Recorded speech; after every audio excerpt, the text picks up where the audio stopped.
but I can tell you for sure the different habits that I had at the 6-figure level were not the habits that I had at the 7-figure level. Soon to be 8-figure habits, right? I'm not at 8 figures yet, not quite. Depending on where you are in your business, maybe you might be interested at every level or you're interested at a specific level. I hope this episode is helpful for you. So with that, let's get into it.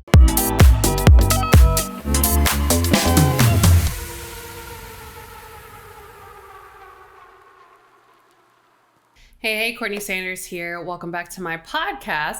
If you're new to me, I'm a full-time online entrepreneur as well as wife and mom. I wear all the hats and do all the things. And in this podcast/video podcast episode, depending on where you are watching or listening from, if you're listening on iTunes or Spotify, you can come on over to YouTube to watch me. And if you're watching on YouTube, you can listen on iTunes and Spotify. But this podcast episode is actually going to be a continuation of my CEO series. So if you're new to this series, this is a running series that I've been doing quite a few episodes in a row where I talk about the behind the scenes of really growing a company, right? I find that a lot of the content online is really focused on marketing, like how do you get clients, which is not a bad thing, right? I have a lot of content on marketing and how to get clients because it's very important and it's a base kind of foundation that you need in order to really grow with your business. But what do you do when you've mastered that? You know, how do you handle hiring? How do you handle scaling? How do you handle, dealing with customers at a different level? I just find that there's not a lot of content, at least not in the online entrepreneur space that's speaking about that. So I decided to do this series, not to teach on it from like a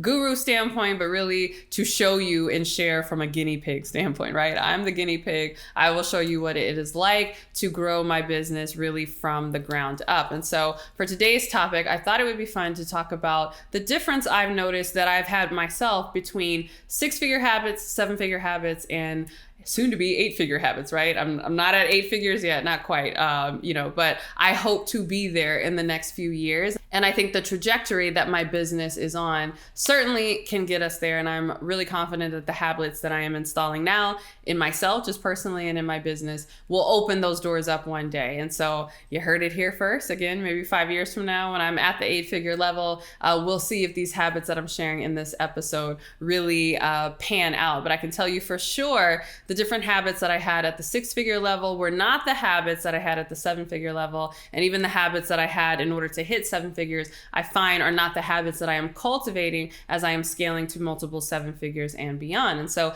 depending on where you are in your business, maybe you might be interested at every level or you're interested at a specific level. I hope this episode is helpful for you. So with that, let's get into it. All right, so let's talk about being at the 6-figure level. Now, this was a level that I was at in my business for quite a while. I'm fortunate enough that I did hit 6 figures in my business while I was still working my full-time job. I did that primarily with low ticket products, and I was selling a lot of different low ticket products, really just trying to find out what my audience was into. But then even after I quit my job, my first year after I quit, at the time that was my highest revenue, which was like $300,000 in that year. And I was just like, oh my goodness, like I'm super rich. I felt like incredible, to hit multi 6 figures. And so as I think back to that time in my business, I think some of the things that really helped me and the habits that I cultivated at the 6-figure level were a few. And the first habit that I really cultivated was not being afraid of failure. I find that this being afraid of failure is what keeps so many entrepreneurs from even hitting that 6-figure level. It's like they don't want to make a move. They don't want to launch a product. They don't want to come up with a logo. They don't want to come up with a business name. Like they don't want to do anything unless they are certain that it is the absolute perfect, most right thing that they need to do. Take it from me. I have launched so many products, right, that flopped, right? But in the midst of launching products that flopped, I launched some products that ended up being a hit. One of those kind of accidental products early on in my career was my No Excuses Woman 21-Day Self-Discipline Challenge. By the way, I have since rebooted that program, and you can get access to it by clicking the link in the description box if you're watching on YouTube or in the show notes here on iTunes or Spotify. But initially, I think back in 2015, 2016 was when I first released that, and it ended up being like a crazy hit. And I was really surprised about this because it's a program on self-discipline, right? Like self-discipline It's not very sexy, but people went through that program in droves. And even to this day, many of the OGs, who've been with my brand, who've been around for a long time, they'll say like, oh, I found you, I saw you on Facebook, you're talking about self-discipline. At the time I was heavy on Facebook, and they're like, I joined your self-discipline program. I still have it to this day. In fact, one of the attendees who came with us on our retreat in Cape Town, South Africa, another shameless plug, we're getting ready to open up registration for our 2024 retreat. So if you're interested in that, you can click the links wherever they are in order to get on the wait list, or depending on when you are listening to this, perhaps spots have even opened. So go ahead and click that link. But someone who was on that retreat was like, I remember when I downloaded your 21 Days Self-Discipline program. So that was the program that really put me on the map, that helped me grow my audience, that helped me get some of that initial revenue coming in the door. But that was not my first product, right? I had launched an ebook. I had launched a series of events. I was doing events live in Dallas, Texas, and then in Atlanta, and really just trying to travel all over to do these women's empowerment brunches and to see what sticks. Then I had another digital product for like $50. It was like a workshop. So I tried a lot of things until I found something that hit. And once it hit, I really just went on with that. But I find this really keeps people from going from 7 to even 5 figures, let alone 6 figures, is that they are so afraid of failing. So understand at this level, really at any level, you're not going to get it perfect. You're not even going to get it perfect most of the time. But the name of the game is to really listen to your audience, to try lots of different things, whether that's coming up with different products, different styles of marketing, different initiatives. I can't tell you how many people who are like ready to quit the game because they're like, oh, heaven forbid, I did a webinar and 20 people showed up to my webinar. I'm quitting. And I'm like, well, what are you talking about? You know how many times I've done live streams and webinars and like no one showed up, right? This is how you build that muscle memory, so that if you show up when no one is looking, but you show up powerfully, when you have 300 people or 1,000 people or 3,000 people, you'll be able to communicate with confidence and power. So make sure that you are not afraid of failing, and make sure that you try lots of different things. Now, the next thing that I really mastered at the 6-figure level that I would say really moved me from 6 figures to like multi 6 figures was learning how to sell, and specifically learning how to sell over the phone. I talk about this all the time because I find that people want to hide behind webinars. They want to hide behind challenges. They want to hide behind launches. They see, their favorite big name in the industry doing a particular marketing strategy, and they're like, oh man, I want to do that. Not realizing that what you see someone do is really like the tip of the iceberg, and you don't see the whole machine that has been already, built, all the infrastructure behind the scenes that allows that tip of the iceberg, launch or a particular marketing strategy that you see. You don't see all the machinations behind the scenes that allows that thing to happen. And so I think about this now, even with me having a team and all the different things that go into us creating a promotion. I would never recommend someone try to copy a promotion that they see that I do, because again, they don't know all the behind the scenes required, and again, the infrastructure and resources that I have in order to make that happen. But I can tell you, out of everything that helped me quit my job, and remember, I was selling, right? I was selling low ticket digital products. I was doing the webinar things. I was doing the launches. But I was not able to quit my job until I mastered selling on the phone. And so I know this is very scary for people because they have a lot of imposter syndrome. What if I say this price and someone laughs at me? Like whoever is going to pay this? But I promise you, it is actually easier to sell to somebody one-on-one over the phone than it is to sell to somebody on some grand webinar or with some big launch or something like that. Like you can sell higher ticket one-on-one than you can when you're first starting out doing webinars and all of these different things. So you really want to master selling over the phone. You really want to work with someone who is going to teach you that. I know in our programs, we not only teach that, we have scripts and different things to help you with that. So if you're interested, you can learn how to do that in my program, the Next Big Name Bootcamp. We even have some support around that in my program, my course, the Consistent Client Crash Course. So feel free to check those out. But make sure no matter what you do, that you learn how to sell over the phone, or particularly that you learn how to sell one-on-one, right? I know some people now, they're like, oh, I'm selling in the DMs. I mean, that's fine. But again, the name of the game is to sell one-on-one, because if you find that you can convert your offer with one person, right? One person hears it, they're getting you live in the flesh, direct, they're hearing your voice, your excitement around it. You're always going to be the best person to sell your offer, even if you're not a salesperson, because you know everything about it and you're super excited about it. if you can't convert somebody like who is in front of you, whether they're in front of you in person or on Zoom or in the DMs with your offer, you're going to have that much more difficulty trying to convert them when there's distance, right? On a webinar or a challenge, there's all this like virtual space between you. So make sure that you are cultivating the habit of sales if you are trying to get from 0 to 6 figures, but especially from 6 figures to multi 6 figures and beyond. All right, now let's talk about what really catapulted me into the 7-figure level, because it was slow going at first, right? I remember wondering like, man, when am I ever gonna hit my 7-figure level after several years of being at the 6-figure and multi 6-figure level? I think before I hit my first 7 figures, I had done like 650,000 in my business, which again, good and certainly more than I would have made in my 9-to-5 job. But I just felt like I was really hitting the ceiling and I couldn't understand, what was going on. And it was really funny. I think my breakthrough was actually when I attended a mastermind, and it was quite an expensive mastermind with lots of multi-million-dollar businesses. I mean, these weren't just like 7-figure, these were like multi 7-figure and even 8-figure levels. And so I found that being around their mindset really helped me calibrate my mindset to theirs. And what's so interesting is oftentimes to get from multi 6-figure to 7 or 7-figure to multi 7 is really not adding more, but taking away. And so I would say I learned to cultivate the habit of simplification, but strategic simplification, right? This was simplification in order to scale. So what do I mean by that? Well, the first thing that I simplified was my offers, or should I say my offer, right? Now, from the very beginning, I've had a lot of fun creating a lot of different products. I still create a lot of products. I like it. It's kind of a creative outlet for me. I like to have lots of different things, but I did put that on pause for a time to really hone in on what my core scalable offer is. And so I know that this is kind of like a debate in the online industry, especially in the coaching industry. Should you have one signature offer, or should you have like lots of multiple offers, right? You can do both, right? I have both. I have multiple offers, I have signature offers, but I will say that I wasn't really able to scale from multi 6 to 7 figures until I really sat myself down and forced myself to really focus on building that signature offer. And so the reason this is so powerful, again, simplification, it's kind of like if you've ever seen like you take a magnifying glass out on the sidewalk, maybe you've done this as a kid on a sunny day, and you can almost concentrate the sun's rays and you're like burning that blade of grass. Hopefully you weren't burning ants, you psychopath, right? You're burning blades of grass, right?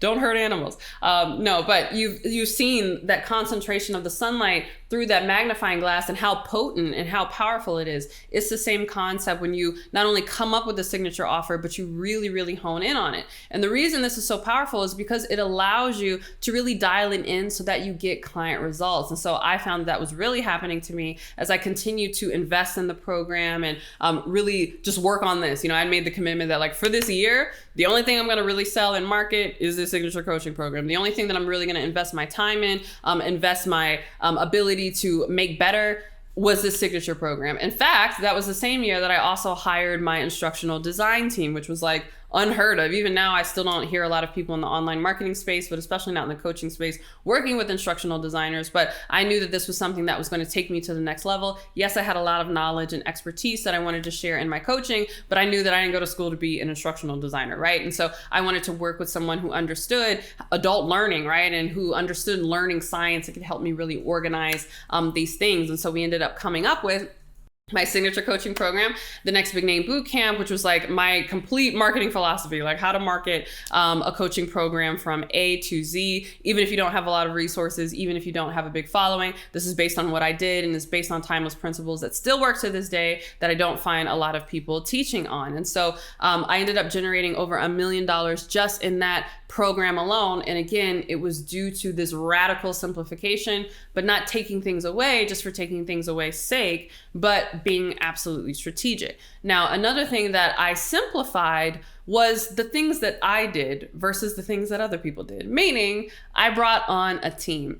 Oftentimes, it's difficult to get to the next level in your business because you're doing everything, right? You are the CEO, the CMO, the CTO, the CFO, you're the chief bottle washer, you're the cashier, you're the cook, you're doing everything. And I was doing a lot of that as well. At least at this point, I had a graphic designer and I had a virtual assistant, but that was pretty much like the whole team, right? It was like 3 of us, basically me and 2 assistants. And so it wasn't until I really started delegating things that quite frankly, I knew how to do and that I was good at. And I think that could be a struggle with a lot of us. If you're good at things, if you like teaching yourself things, if you're a quick learner, oftentimes that can work against you because you're like, why would I hire somebody? I can, spend a weekend and teach myself WordPress or web design or graphic design, and you might be pretty proficient. Like you might teach yourself up and you're pretty good. I would find myself doing that, but I would find myself spread too thin. And again, I wasn't radically simplifying. I was kind of like doing everything and making things more complex. And so when I said, you know what, I'm going to simplify where I'm going to focus only on the things that I can do, and then everything else I'm going to delegate. Now, in the beginning, I couldn't afford to delegate everything, but I started delegating the highest priority items. And so my team started to grow. And before I knew it, I was more and more in my zone of genius. And so you being in your zone of genius is going to be the engine for sure that really catapults your business, and especially will catapult your business out of maybe you're in the high 6 figures and you're like, I cannot wait to get to 7 figures. What is the difference? Like, what am I not doing? It might be something that you are doing, meaning you're doing too much. You need to actually eliminate and simplify and just get in your zone of genius and allow people who actually are good at these things, right? Yes, you're good at it because you taught yourself how to do it, but there's some people where this is in their DNA, this is in their blood. Like they love to do all of these things, whether it's graphic design, back-end tech, customer service, etc. They love to do all of this stuff. Allow them to do it so that you can do only the things that you can do. And you find that when you combine that with this radical simplification of your offers and focusing just on your signature offer, things really start to snowball because it's just one ball that is like snowballing, right? To, I guess, use that metaphor. But imagine if you had like 3 snowballs that you were trying to build at the same time. Even if you're building a snowman, you focus on building that one ball first, you get it, okay, that's the base. Then you go build a second one and then you add it on top. You really want to do things in this kind of order, this one at a time. And really it's this idea of like slowing down in order to go faster. In fact, there is a quote that I believe is some sort of military quote. Maybe it's with the Marines or something like that. But I heard it and I was like, I love this. I say this to myself all the time. And that quote is, slow is smooth and smooth is fast. And I'm like, ooh, I love that. Because that is so true. Sometimes you have to slow it down in order to smooth it out. And when you smooth it out, you reduce a lot of the friction that you are coming up against. And that is what ultimately allows you to move faster. And I found that that definitely was the case for me. So that is what got me from high 6 figures to 7 figures. And so now let's get into the next habit that I believe will help me get from multi 7 figures to 8 figures and beyond. All right, the habit that I am currently working on now that I think is going to get me to my next level, and I'm deeming this an 8-figure habit because I noticed that a lot of 8-figure businesses have really mastered this, and that is cultivating leaders, right? So I get it now. And I know over the years, I've, not been as kind to corporate America. Again, I came out of that system and I was kind of like, as a rugged entrepreneur, like, why would you ever do anything that way? One thing I'll give corporate America is that they understand the value of finding leadership and they invest in leadership. For a really long time, I thought even like leadership training and leadership development was almost like kind of like soft skill development and a bit of this like superfluous type thing. But now I understand, like, no, it's actually a hard skill. Like leadership development is as much as a hard skill as like teaching finance and accounting to your team, because it is that critical to the growth of your business. If you do not have leaders, right? So I think of leaders, the difference being, hiring a pair of hands and hiring a head, right? Someone who can think. I think so many of us entrepreneurs, we have to wrestle control away from us, right? And so we're begrudgingly hiring. And even when we're hiring or bringing on people or even outsourcing, we're just looking for pairs of hands. Like, I'm the brains of this operation. I'm just looking for someone who can just like do the things. I just need hands on keyboard.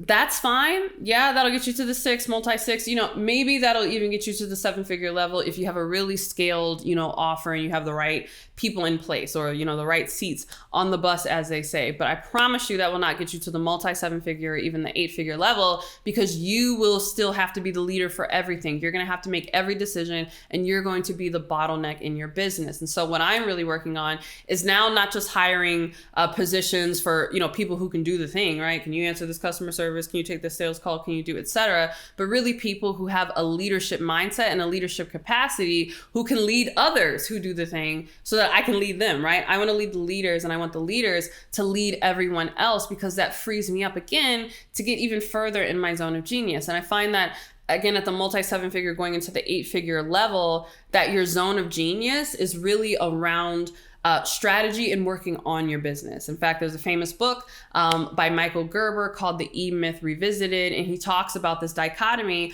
of entrepreneurs who get stuck because they're constantly working in the business, they're doing all the things, and entrepreneurs who really excel because they have the time to step back and work on the business. And I find that this is key to go from 7 figures to 8 figures. Again, I'm not at 8 figures yet, but I'm projecting that I will be there. And I know there's plenty of habits that I'm sure I'll need to learn and develop along the way. And so I'll do more podcasts about those habits when I learn them, right? And we come upon them. But I know for sure cultivating leaders is a thing, right? It's necessary and it's challenging, because cultivating leaders is not just teaching them what to do, but it's really, again, about equipping them how to think. And there's so much to leadership. Leadership is not just wagging your finger at someone and saying, hey, I need you to do this. Leadership is an embodiment, right? And so not only are you coaching up and training up your people to be technically proficient at whatever arena you've hired them for, whether they're a leader in operations or they're a leader in finance in your business or they're a leader in marketing,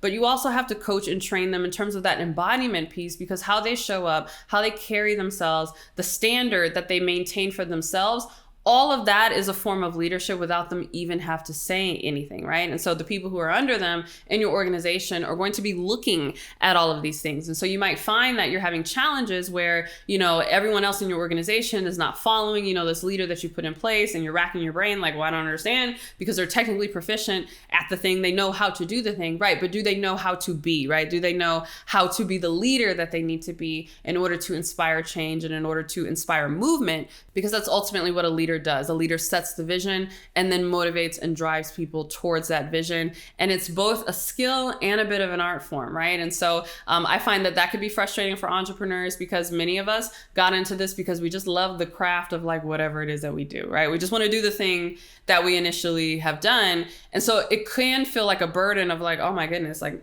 now I have to like be HR and like a manager and like do all of these different things.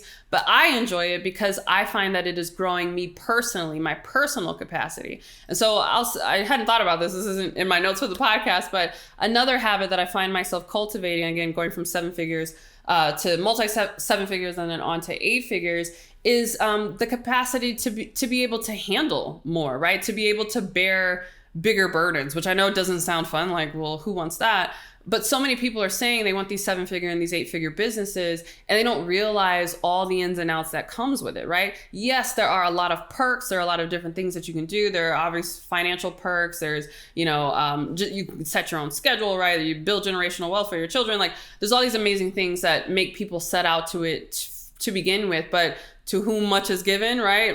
There's much responsibility, to butcher that quote. To whom much is given, much is required. That is the correct quote. And I find that people can't give what is required because they personally don't have the capacity, right? They don't have the mental capacity. They don't have the emotional stamina. They don't have the personal discipline and the personal character to be able to push past the growing pains of the business and to be able to carry stuff on your shoulders. And there is a lot, right? That even now I'm like, oh, there's more people to be responsible for, internally in terms of all the people that I've had to hire in order, to support this business growth, but more people you're responsible for in terms of your clients and your customers, right? Because you don't get to these revenue numbers without growing your customer base. And so again, you're kind of bearing a lot. And so again, that's why it's so important that you put leaders in place, because leaders in your organization can help you carry that load, but never forget that you are the head of your organization, at least while you're CEO, until you can pull a Jeff Bezos and say, oh, I'm going to hire a CEO and I'm just going to sit on the board